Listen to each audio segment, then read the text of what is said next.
Jesus spent a lot of his time teaching, and he taught using parables. I suggest to you that Jesus used parables for all kinds of different reasons. They're relatable stories. He was able to convey deep mystery and simple imagery, and using the artifacts and the practices and the settings of his day so that ordinary people could understand and begin to grow closer to God. And there's another reason. Parables are designed to help listeners begin to unlearn.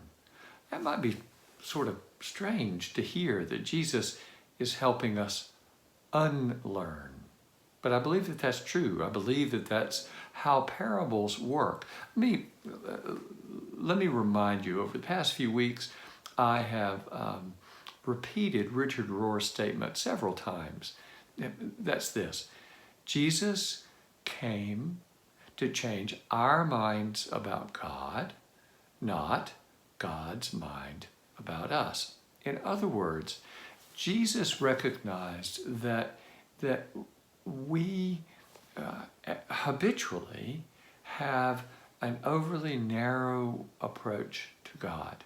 We want to put God into our box as opposed to letting God be God in our lives. Because, when God is God in our lives, who we become is more than we were before. As I've said several times over the past few weeks, our faith is all about giving ourselves over to a stretching process, letting God stretch who we are so that we can contain more and more of God in our hearts, minds, and souls. So let's get back to this idea of parables helping us unlearn. Let's take an example. You may remember the parable of the workers in the vineyard. Apparently there was a landowner who needed people to work in his vineyard, and so he went out early in the morning and he got workers, promising them a full, fair day's wages. Put them out to work. Mid-morning, he went and got some more, telling them, "I'll pay you what's fair." He did the same at noonday. He did the same at 3 in the afternoon. And by golly, right before quitting time, he rolled out into the streets with his pickup, found some more workers, and set them loose in the vineyards for a very short amount of time, saying, "Look, I'll pay you something fair." At the end of the day, he was going to pay all of his laborers, and he began with those who had been picked up last. So those that spent 45 minutes or an hour in the vineyard, he handed out their pay so that everybody in line could see what everybody else was getting. And those that came at the very end of the day got an entire day's wages. Those that came at 3 got the same. Those that came at noon got the same. Those that came at 9 got the same. An entire day's wages. Now, as you might imagine, those that came at the beginning of the day were starting to get their hopes up.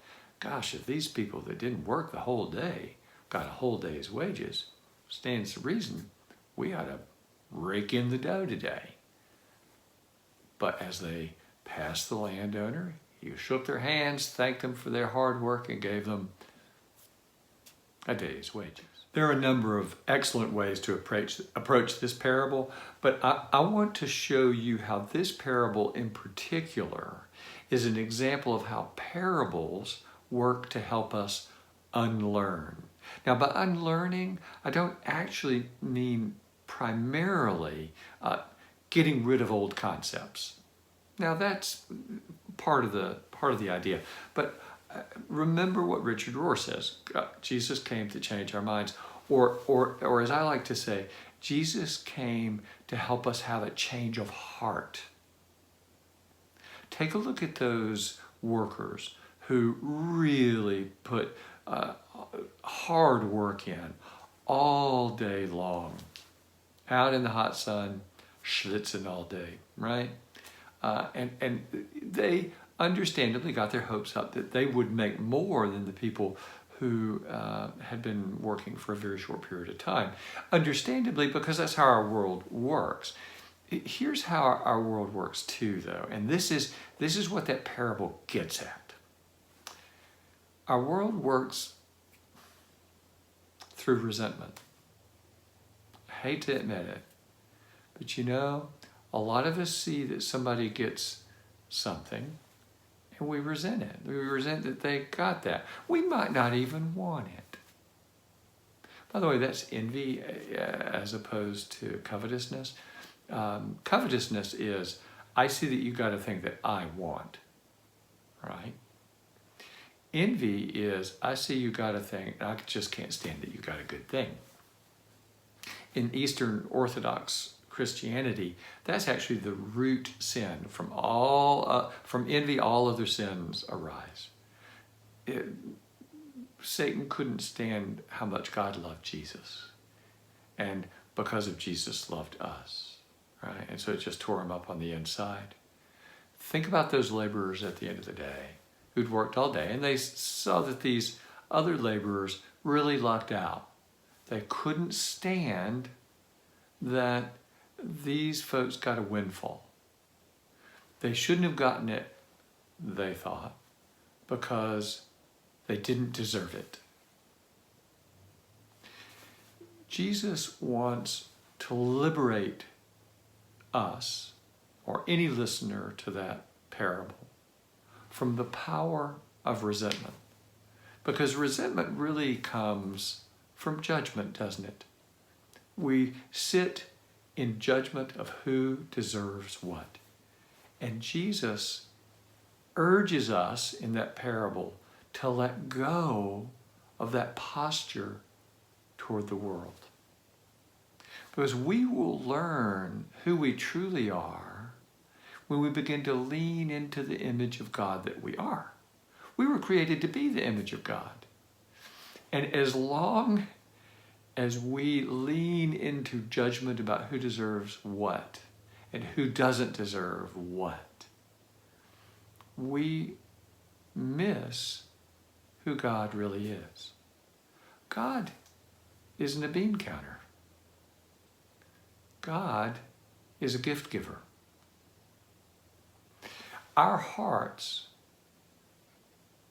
can be liberated through this parable, for instance, from the posture of judgment so that we can adopt and lean into the posture of grace. To be gracious, we have to unlearn judgmentalism. Before we sign off, let me just say this. I'm not saying that Jesus tells us forever we're unaccountable for how we relate to one another, for how we relate to God.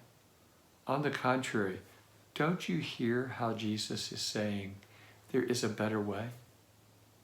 That our lives, our very essences, who and what we are on into eternity hinges on having a change of heart.